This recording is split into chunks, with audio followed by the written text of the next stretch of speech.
तो सभी दोस्तों को प्रणाम है। दोस्त, आज मैं आप लोगों को कोशिका के बारे में बता रहे हैं, जो कि काफ़ी इम्पोर्टेंट टॉपिक है और हर इंडिया के हर एग्जाम में एक दो प्रश्न, चाहे ग्रुप डी हो, चाहे एसएससी जीडी हो, चाहे बिहार पुलिस हो, बिहार होगा, उसमें एक दो प्रश्न कोशिका से रिलेटेड। ये एक क्या कहते हैं, कंपटीशन का एक ही चैप्टर है कोशिका, जो कि बायोलॉजी में है, जो कि काफ़ी इम्पोर्टेंट है। चलिए शुरू करते हैं कोशिका के बारे में।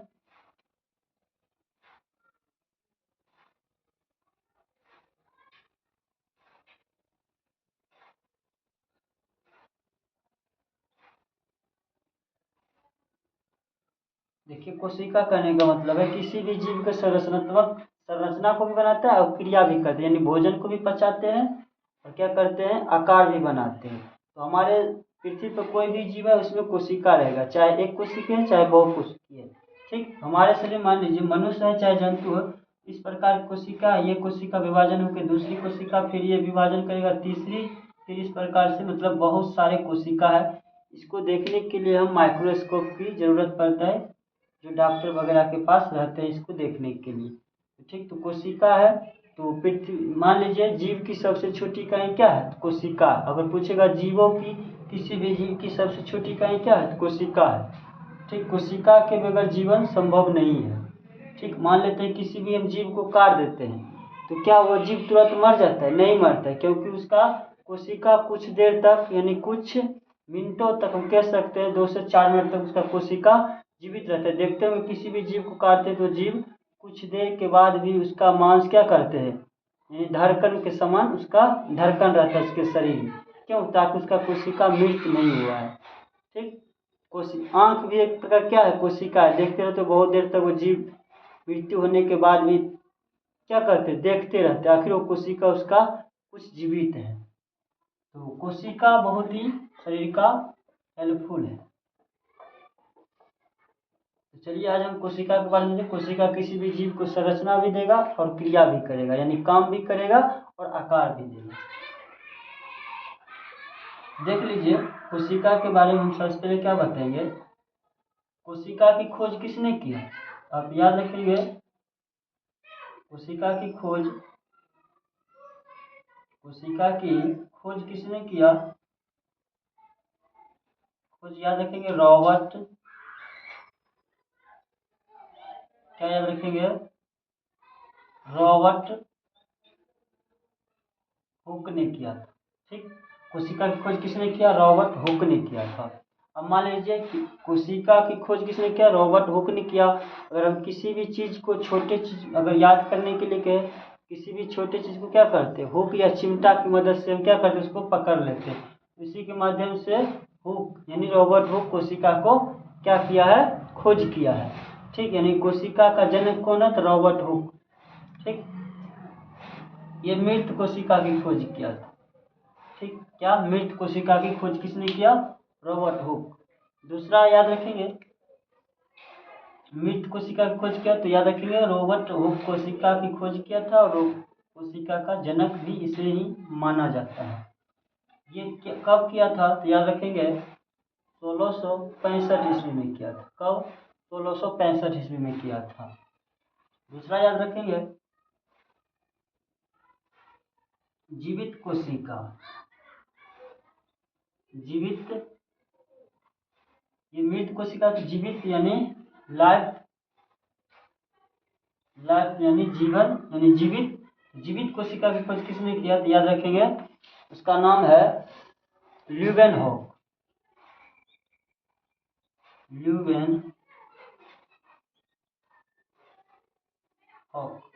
एंटोनी वॉन ल्यूवेनहॉक पूरा नाम है, ल्यूवेनहॉक याद रखिएगा। जीवित कोशिका की खोज किसने खोज किया है? Antony von Leeuwenhoek. एक बात याद रखिएगा, ये कोशिका का वैज्ञानिक कहते हैं साइटो, क्या कहते हैं, साइटो, यानी साइटोलॉजी। कोशिका का अध्ययन क्या कहते हैं? साइटोलॉजी। जीवित कोशिका की खोज किसने किया? ल्यूवेनहॉक। लाइफ यानी जीवित, और लॉस से ल्यूवेनहॉक याद रखने के लिए। ठीक, तो जीवित कोशिका की खोज किसने किया? Antony von Leeuwenhoek. जीवित यानी माइक्रोस्कोप में देखा और कहा ये कोशिका जीवित है। तीसरा याद रखेंगे,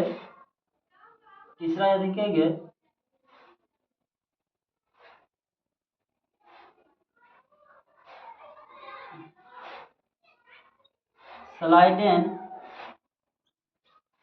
एवं स्वान नाम का साइंटिस्टों ने कोशिका सिद्धांत दिया था। क्या दिया था? Cell theory. ठीक, तो कोशिका सिद्धांत किसने दिया था? स्लाइडेन एवं स्वान। इन्होंने क्या कहा, जो एक कोशिका दूसरे कोशिका में विभाजन होता है, यानी सेल थ्योरी, यानी क्या होता है? सेल विभाजन होता है। मान लीजिए हमारे एक कोशिका क्या है? मृत हो गया है। ये कोशिका मृत हो गया तो जो बगल के कोशिका है उसके जगह पे शिफ्ट हो जाएगा, यानी सेल विभाजन होगा। एक कोशिका से दो कोशिका में निर्माण होगा, एक कोशिका से दो, दो से तीन, दो तीन से चार, यानी एक कोशिका से अनेकों कोशिका का निर्माण, यानी सेल डिवीजन, कोशिका विभाजन कह सकते हैं, या कोशिका सिद्धांत। स्लाइडेन एवं स्वान नाम के वैज्ञानिकों ने कोशिका सिद्धांत दिया था। ठीक, कोशिका सिद्धांत किसने दिया? स्लाइडेन एवं स्वान नाम के। और देखते हैं कोशिका विभाजन किसने दिया? स्लाइडेन एवं स्वान। और देखते हैं, देख लीजिए, सबसे छोटी कोशिका मान लेते हैं ऑल ओवर में, यानी दुनिया की छोटी क्या है? याद रखेंगे, माइकोप्लाज्मा।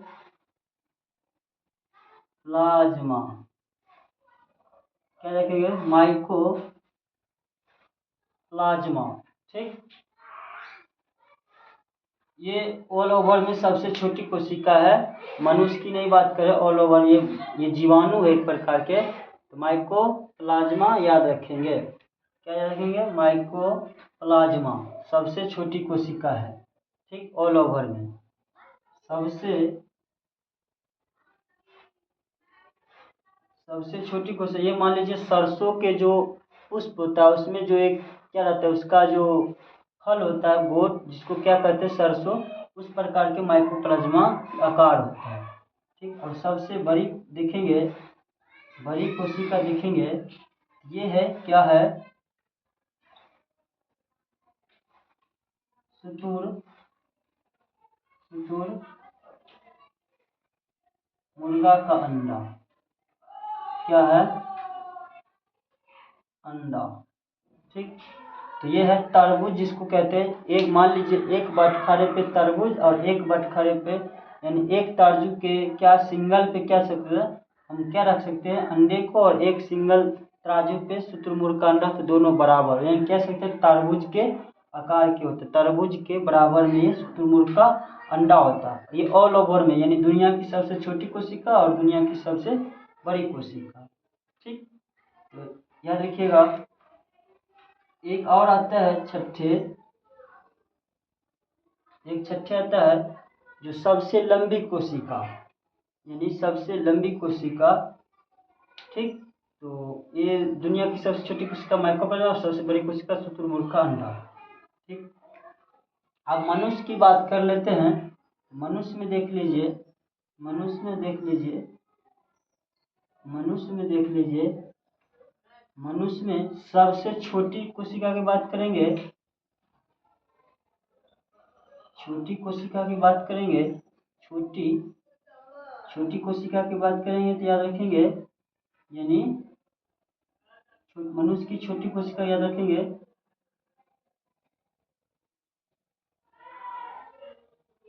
शुक्राणु, जिसको क्या कहते हैं? स्पोर्म। क्या कहते हैं? स्पोर्म। दूसरा देख लेते हैं, सबसे बड़ी, मनुष्य में बात करेंगे, बड़ी बात करेंगे, जिसको क्या कहते हैं? अंडाणु। जिसको क्या कहते हैं? ओवम। क्या कहते हैं? ओवम। देख लीजिए, मनुष्य की सबसे छोटी का शुक्राणु, जिसको स्पर्म कहते हैं, और बड़ी कोशिका अंडाणु, ये मनुष्य की बात करेंगे। ठीक, स्पर्म और ओवम। तो देख लीजिए, इस मनुष्य का शुक्राणु जो कि एक लैंगिक अंग है, ये सब हम बाद में बताएंगे रिप्रोडक्शन चैप्टर में। मनुष्य का लैंगिक अंग कौन सी है? शुक्राणु।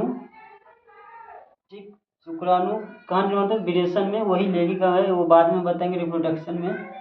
और ये बड़ी कोशिका अंडाणु जो प्रत्येक मादा के 2 अंडाणु होता है, जो प्रत्येक महीना में एक लेफ्ट साइड एक राइट साइड में होता है, जो प्रत्येक मंथ में यानी 28 दिन के बाद एक एक अंडाणु अपना क्रिया करते हैं। ठीक, तो ये सब हम रिप्रोडक्शन चैप्टर बताएंगे। तो लेकिन यहाँ कोशिका का तो मनुष्य की सबसे छोटी कोशिका शुक्राणु और बड़ी कोशिका मादा का ओवम यानी अंडाणु कह सकते हैं। ठीक, आप देख लेते हैं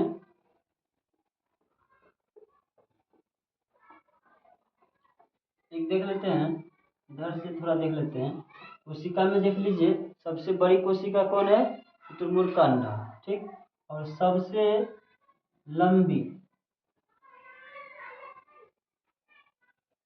कोशिका याद रखेंगे, लंबी कोशिका याद रखेंगे जिसको क्या कहते हैं, न्यूरॉन कहते हैं। ठीक, सबसे लंबी कोशिका न्यूरॉन एक छोटा भाग है और उसके संपूर्ण भाग कहते हैं तंत्रिका तंत्र। तो मनुष्य की सबसे लंबी कोशिका कौन है, तंत्रिका तंत्र, इसको न्यूरॉन भी कहते हैं। ये मस्तिष्क का भाग है। ठीक, देख लीजिए लंबी कोशिका कौन है, न्यूरॉन। अब देख लीजिए यहाँ से छोटा सा पॉइंट, स्लाइडेन एवं स्वान ने क्या कहा था, जो कोशिका क्या होता है, निर्माण होता है, यानी एक कोशिका से दूसरे कोशिका में विभाजन होता है। ठीक, लेकिन कुछ ऐसी कोशिका है जहाँ पे निर्माण रीजनरेशन पूर्ण निर्माण नहीं होता है। तो यानी कुछ कोशिका में है जो मान लीजिए विभाजन रहित होता है, विभाजन नहीं होता, उसमें तेज विभाजन होता है। ठीक, जिसको क्या कह सकते हैं, सबसे लंबी कोशिका न्यूरॉन। तो इसमें क्या सकते हैं, पुनर्निर्माण, क्या कह सकते हैं,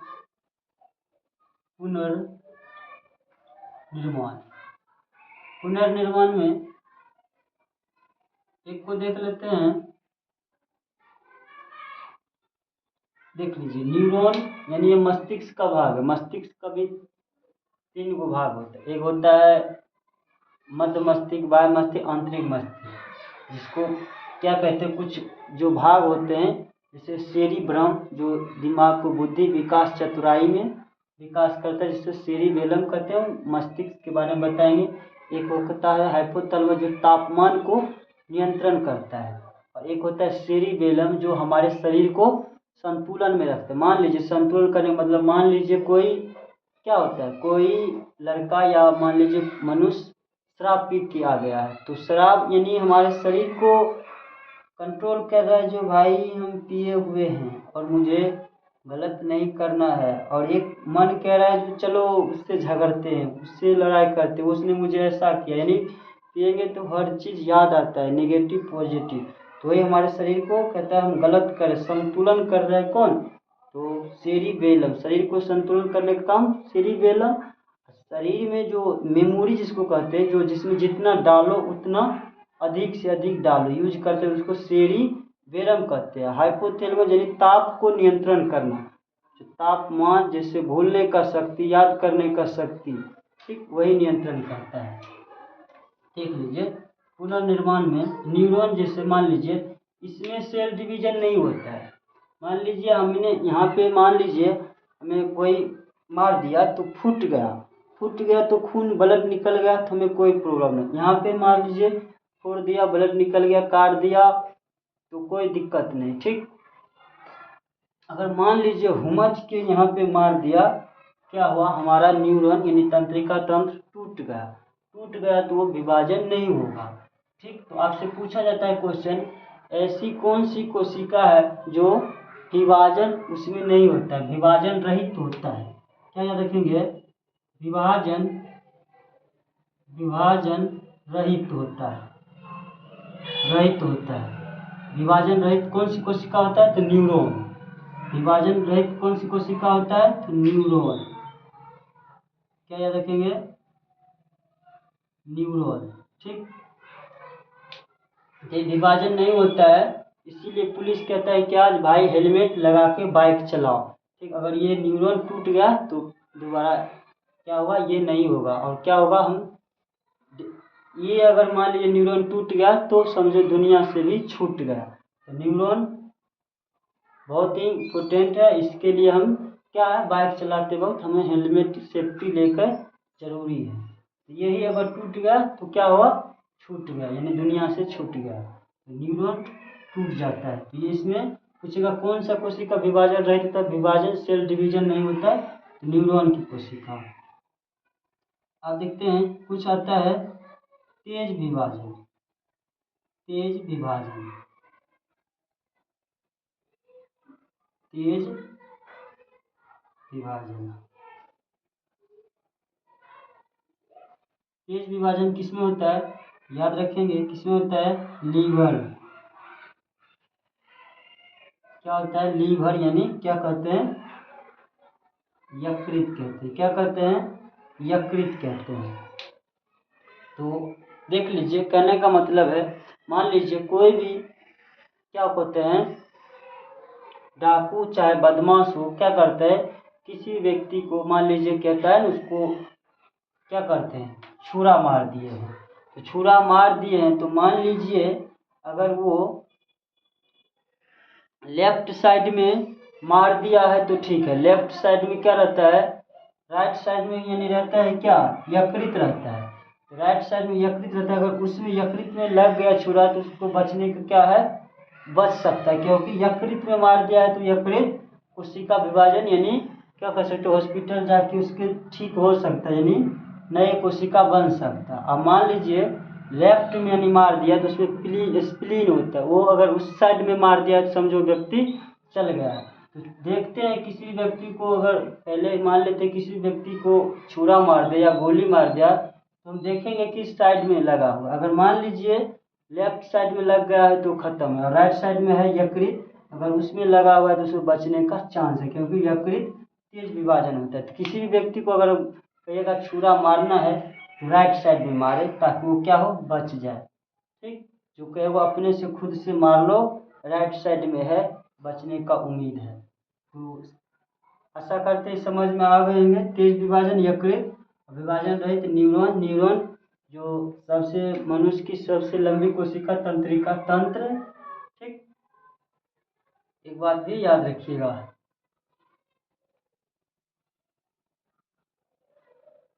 तो आगे देखते हैं, आगे देखते हैं, इसमें जगह नहीं है तो आगे मिटा के देखते हैं। तो एक बार देख लेते हैं, सबसे देख लीजिए कोशिका की खोज किसने किया, रॉबर्ट हुक ने किया था, 1665 में किया था, जो कि मृत कोशिका की खोज किया था। एक है जो कोशिका क्या कर सकते, जीवित कोशिका किसने किया, एंटोनी वॉन लीवेनहोक, जिसका पूरा नाम है। इन्होंने क्या कहा, कोशिका जीवित होता है, जिससे माइक्रोस्कोप की मदद से वो जीवित कोशिका को देखा। तो ठीक, तो कोशिका यानी, और कोशिका सिद्धांत किया था स्लाइडेन एवं स्वान ने दिया था, जो कहा था एक कोशिका पुनः विभाजन होकर नए कोशिका में परावर्तित होती है, जिन्होंने 1839 में कोशिका सिद्धांत दिया था। सबसे बड़ी कोशिका माइक्रो, सबसे छोटी ओवरऑल माइक्रोप्लाज्मा, सबसे बड़ी कोशिका शुतुरमुर्ग का अंडा, मनुष्य की छोटी शुक्राणु जिसको स्पर्म, बड़ी कोशिका अंडाणु मनुष्य की, और सबसे लंबी कोशिका तंत्रिका तंत्र जिसे न्यूरॉन भी कहते हैं, जो तेज विभाजन रहित होता है। न्यूरॉन ऐसी कोशिका जिसमें विभाजन नहीं होता है। तेज विभाजन जो लीवर यकृत, इसमें विभाजन होने की क्षमता यानी पुनरुद्भवन रीजनरेशन पाने की क्षमता किसमें, लीवर यकृत में होता है। तो चलिए आगे देखते हैं। ठीक,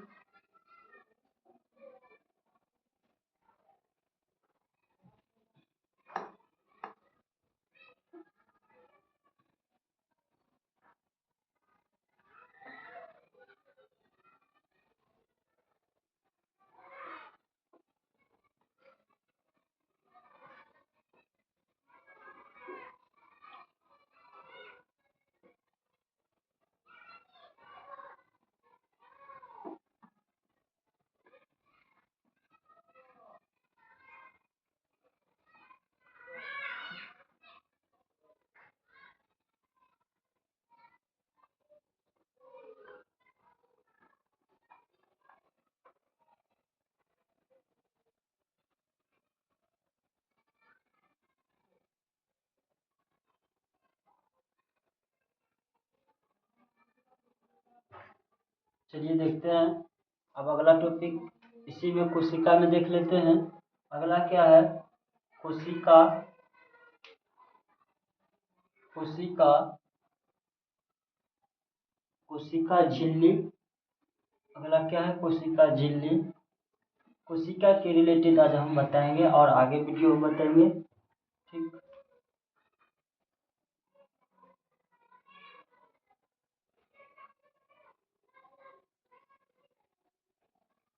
इसको क्या कहते हैं?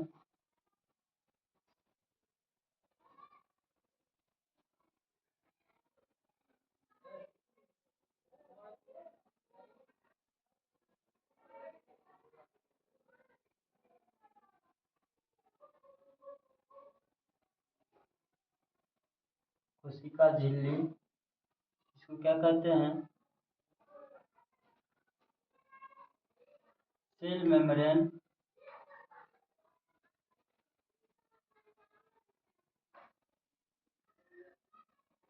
सेल मेम्ब्रेन देख लीजिए। कोशिका झिल्ली में इसको क्या कहते हैं? Cell membrane. अब देख लीजिए, मैंने कोशिका से बता दिया। अब ये क्या है? कोशिका झिल्ली। तो इसमें याद रखिएगा, कोशिका झिल्ली कहाँ पे रहता है? यानी अर्धपारगम झिल्ली है। कोशिका झिल्ली किस प्रकार के? अर्धपारगम ना झिल्ली है। क्या कोशिका झिल्ली किसमें रहता है? अर्धपारगम नामक झिल्ली एक रहता है। अर्धपारगम करने का मतलब है, जो क्या कहते हैं, जो ये कोशिका झिल्ली जंतु में भी रहेगा, पादप में रहेगा और जंतु अपना लोग का भी है। कोशिका झिल्ली यानी हर चीज में रहता है। पूछता भी है जो कोशिका झिल्ली किसमें नहीं पाया जाता है? जंतु दे देगा, पेड़ पौधा दे देगा और वगैरह वगैरह दे देगा। यानी कोशिका झिल्ली जीव जंतु में दोनों में पाया जाता है। ठीक, अर्धपारगम झिल्ली एक प्रकार की क्या है? ये अर्धपारगम झिल्ली जैसे काम करता है। ये कहने का मतलब है, कोशिका झिल्ली एक प्रकार के बर्तन है, यानी कोशिका को रक्षा करता है। यानी क्या करते हैं? आकार बनावट प्रदान करते हैं। कोशिका को रक्षा सुरक्षा एवं बनावट का काम कौन करता है? कोशिका झिल्ली। ये किसकी बनी होती है? तो ये याद रखेंगे, प्रोटीन की बनी होती है। कोशिका झिल्ली किसकी बनी होती है? देख लीजिए, प्रोटीन की बनी होती है। प्रोटीन क्या है? एक हमारे शरीर का निर्माणकारी तत्व है। प्रोटीन क्या है? शरीर का निर्माणकारी तत्व है। तो कोशिका झिल्ली में मुख्य बात क्या है? ये किसकी बनी होती है? प्रोटीन की बनी होती है। ये किस में पाया जाता है? अर्धपारगम झिल्ली में रहता है। ठीक, ये कोशिका को मान लीजिए छोटी एवं बड़ी कोशिका को रक्षा सुरक्षा और बनावट का आकार प्रदान करते हैं। सबसे इम्पोर्टेंट ये सुरक्षा करने का काम करता है, देखभाल। ठीक, और ये मान लीजिए छोटी कोशिका है। छोटी कोशिका मान लीजिए एक प्रकार की क्या है? बर्तन है। मान लीजिए हम मार्केट जाते हैं, क्या करते हैं? छोटे छोटे वस्तु को किसी बर्तन झोला जैसे उसमें क्या करते हैं? जितना हो सकता है उतना रखते हैं। तो ये रखने वाला एक बर्तन है। कोशिका झिल्ली सुरक्षा रक्षा और बनावट करने का काम करते हैं। ये किसकी बनी होती है? प्रोटीन की बनी होती है। ठीक, और ये किस में पाया जाता है? पादप जंतु, यानी जितना भी पृथ्वी पर चलने वाला जीव है उसमें कोशिका पाया जाएगा। ठीक, और देख लीजिए, दो चीज का जीव जो प्रकार के होते हैं, एक चलने वाला और एक होता है यानी एक ही जगह से तैरेगा, उधर इधर, जैसे देख के उधर इधर एक ही जगह से गति करेगा। जैसे जिस पर कुछ पौधा होता है, जिस तरफ प्रकाश होंगे उधर चला जाएगा, उसका जड़ एक ही जगह रहेगा, लेकिन वो धीरे धीरे मुड़ जाएगा। जैसे आप देख सकते हैं सूरजमुखी का फूल, देख लीजिएगा, वो सुबह में जैसे ही मान लीजिए सूर्यास्त हो गया, वो पुष्प क्या होता है? नीचे को मुरझा जाता है। जैसे ही सुबह को सूर्यास्त होता है, देख लीजिएगा जिस तरह से सूरज है ऊपर एकदम पूरे हो जाएगा, इस प्रकार से हो जाएगा। और जिस तरह से सूरज चलता है तो एक ही जगह से पूरा लेफ्ट राइट लेफ्ट यानी वृत्तकार गति पथ पर घूमते रहते हैं। तो इसमें भी क्या रहता है? कोशिका झिल्ली रहता है जो रक्षा करता है पेड़ पौधा को। ठीक, तो कोशिका झिल्ली प्रोटीन की बनी थी। अर्धपारगम झिल्ली में होता है, ये पौधे को रक्षा और बनावट का कार्य प्रदान करता है। ठीक, इसके अंतर्गत कोशिका झिल्ली के अंतर्गत एक और कोशिका पाया जिसकी क्या नाम है। हाँ, एक बात याद रखिएगा, जो कोशिका झिल्ली पादप हर चीज में पाया जाता है। तो इसके अंदर एक रहता है, एक कोशिका का और नाम है जिसका नाम है जिसका नाम है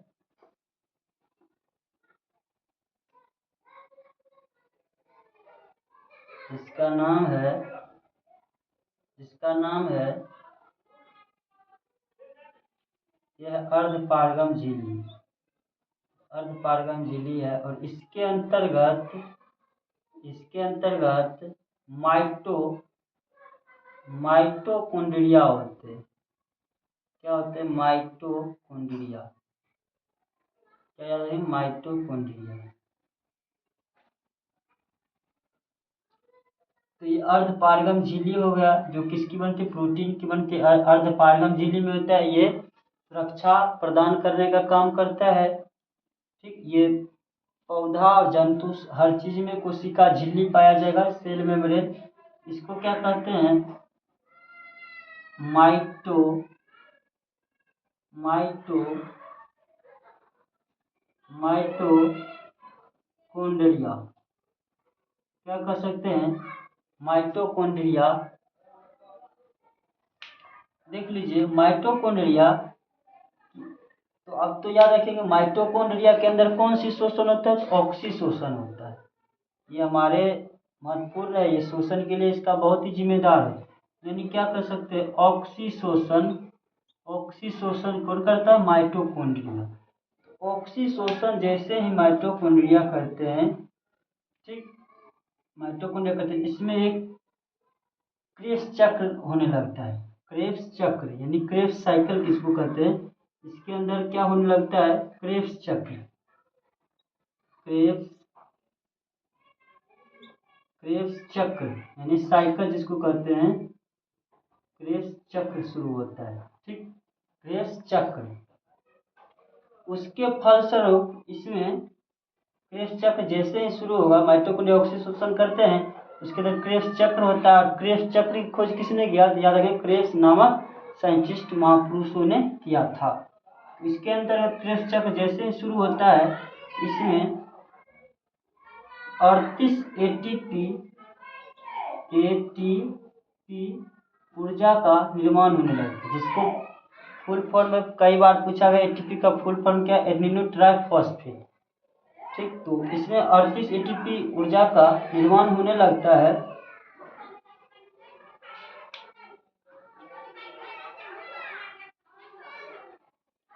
माफ कीजिएगा, एक मिनट। क्रेब्स चक्र जैसे ही शुरू होगा, इसमें ग्लूकोज बनने लगता है। क्या बनने लगता है? ग्लूकोज। एक ग्लूकोज बनता है। कितना? एक ग्लूकोज। जैसे ग्लूकोज का सूत्र क्या है? C6H12O6। कितना बनता है उसमें? ये तब बनता है कितना? 38 कैलोरी एटीपी। इसका फुल फॉर्म है एडिनो ट्राइफॉस्फेट। ठीक, एडिनो ट्राइफॉस्फेट। तब उसमें 4.2 क्लोरीन ऊर्जा बनता है।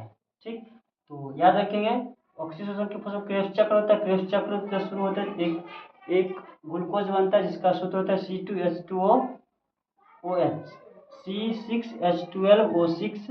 इसके बाद एटीपी 38 ऊर्जा बनता है, उससे 4.2 क्लोरीन ऊर्जा का निर्माण होता है। ठीक, इसका जो फुल फॉर्म एडिनो ट्राइफॉस्फेट। और एक बात याद रखिएगा, जो इसका वाला भाग को, जो माइटोकॉन्ड्रिया के अंदर वाले भाग को क्या कहते हैं? कह सकते हैं माइटोकॉन्ड्रिया की आंतरिक दीवार को क्या कहते हैं? क्रिस्टी कहते हैं। क्या कहते हैं? क्रिस्टी कहते हैं। क्या कहते हैं? क्रिस्टी। तो माइटोकॉन्ड्रिया की आंतरिक दीवार को क्या कहते हैं? क्रिस्टी कहते हैं। ठीक, और इसकी खोज किसने किया? अल्टमान ने किया था। किसने किया? अल्टमान ने किया था। ठीक, माइटोकॉन्ड्रिया को शोषण करने का काम करता है, जिसके लिए power of house of the cell mitochondria कहते हैं। यानी क्या कहते हैं? कोशिका का शक्ति केंद्र किसको कहते हैं? माइटोकॉन्ड्रिया को। पावर हाउस किसको कहते हैं? माइटोकॉन्ड्रिया को। ठीक। कोशिका का ऊर्जागिरी किसको कहते हैं? तो माइटोकॉन्ड्रिया को कहते हैं। तो माइटोकॉन्ड्रिया एक हमारे बहुत ही महत्वपूर्ण, हर कोशिका में माइटोकॉन्ड्रिया पाया जाता है। जैसे यूकैरियोटिक कोशिका में भी माइटोकॉन्ड्रिया, कोशिका दो प्रकार के होते हैं, प्रोकैरियोटिक और यूकैरियोटिक। प्रोकैरियोटिक जैसे जीव जंतु में भी पाया जाता है, और यूकैरियोटिक हमारे मनुष्य, जंतु, पेड़ पौधा में भी यूकैरियोटिक, वो हम आगे बताएंगे कोशिका के टाइप उसमें। ठीक। तो माइटोकॉन्ड्रिया, ठीक। आप देखते हैं कोशिका झिल्ली बता दिए हैं। आप देखते हैं एक कोशिका भित्ति।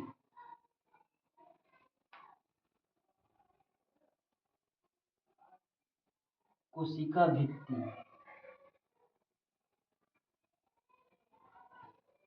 कोशिका झिल्ली किसकी बनती है? प्रोटीन की बनी होती है। किसमें रहता है? अर्धपारगम झिल्ली में रहता है। ये रक्षा और शरीर की बनावट करने का काम करता है। इसके अंदर माइटोकॉन्ड्रिया पाए जाते हैं, जो कि क्या आंतरिक दीवार को क्या करते हैं? क्रिस्टी, उसमें एक क्रिस्ट चक्र चालू होता है, जिसके फलस्वरूप हमें एक ग्लूकोज प्राप्त होता है। ये सब याद रखेंगे। 38 कैलोरी एटीपी ऊर्जा बनता है। कई बार पूछा गया है, एक एटीपी बराबर कितना ऊर्जा होता है? 38 कैलोरी, जो कि जिसका फुल फॉर्म एडिनो ट्राइफॉस्फेट होता है। आप देखते हैं, अगला देखते हैं,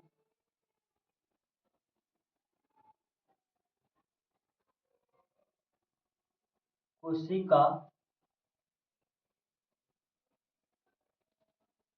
भित्ति। भित्ति जिसको क्या कहते हैं? Cell wall. क्या कहते हैं? Cell wall. देख लीजिए, कोशिका भित्ति कहने का मतलब, वो तो छोटी कोशिका का निर्माण किया, और ये कोशिका भित्ति यानी बड़े बड़े कोशिकाओं का निर्माण कराएगा। जैसे ये याद रखेंगे, कोशिका भित्ति ये बहुत ही इंपॉर्टेंट है। याद आपसे पूछा जाएगा कोशिका भित्ति किसमें पाया जाता है? कोशिका भित्ति किससे पाया जाता है? कोशिका भित्ति मान लीजिए एक दे देगा जंतु, दूसरा दे देगा मान लीजिए पादप, तीसरा देते हैं मान लेते हैं मनुष्य, किसी दे देगा मनुष्य में। तो याद रखेंगे कोशिका भित्ति केवल और केवल पादप में पाया जाता है, जो कि सेलुलोज की बनी होती है। किसकी बनी होती है? कोशिका भित्ति किसकी बनी होती है? सेलुलोज की बनी होती है। ठीक, सेलुलोज की बनी होती है। कोशिका भित्ति किसकी बनी होती है? सेलुलोज की बनी होती है। ये केवल कहने का मतलब जो पादप में जो इस प्रकार मान लीजिए पादप है, पादप में इस प्रकार जो ऊपर जो इसका छिलका रहता है, इस प्रकार से पूरे शरीर जो रहता है वो सेलुलोज की बनी होती है। जैसे हमारे और आप में नहीं रहता है सेलुलोज, ये भित्ति नहीं रहता। हम लोग क्या करते हैं?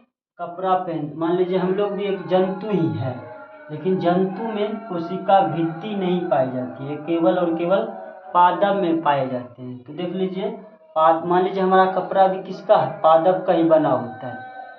और क्या कहते हैं, जंतु का भी देख लीजिए किसका बना रहता है? तो जंतु में भी जैसे देख लेते हैं, उसका भी शरीर का ही जुड़ा हुआ चाम है, लेकिन वो क्या है? वो एक सजीव चीज है। सजीव तो ये भी है, लेकिन अलग मैटर से कह सकते हैं। जैसे जंतु के लिए हम क्या करते हैं? जंतु में पादप कोशिका भित्ति नहीं पाई जाती। ठीक, कवक में भी कोशिका भित्ति पाई, जैसे कवक की कोशिका भित्ति काइटिन की बनती है, जीवाणु में भी पाई जाती है, लेकिन उसको क्या करते हैं? वो पेप्टोग्लाइकेन की बनी होती है। कवक में काइटिन की नामक कोशिका भित्ति रहते हैं। तो ये याद रखेंगे, जंतु और मनुष्य में नहीं पाए जाते। हाँ, लेकिन कपड़े के मुकाबले में हम मनुष्य में भी कोशिका भित्ति और जानवर में भी, लेकिन उसके शरीर के अंदर, जैसे पेड़ पौधा में शरीर के अंदर में कोशिका भित्ति रहता है, शरीर के अंदर में रहता है कोशिका भित्ति, शरीर के अंदर में रहता है। इस प्रकार से पौधे में रहते हैं शरीर के अंदर कोशिका भित्ति। उस प्रकार से हमारे जंतु में नहीं पाए जाते हैं कोशिका भित्ति। पादप में जो कि सेलुलोज की बनी होती है, कवक में काइटिन, जीवाणु में ग्लाइको पेक्टिन की बनी रहती है। ठीक, तो आशा करते हैं कोशिका भित्ति भी समझ में आ गया। सेल वॉल तो किसमें रहता है कोशिका भित्ति, तो कोशिका भित्ति केवल और केवल पादप में पाया जाता है, जंतु में नहीं रहते हैं।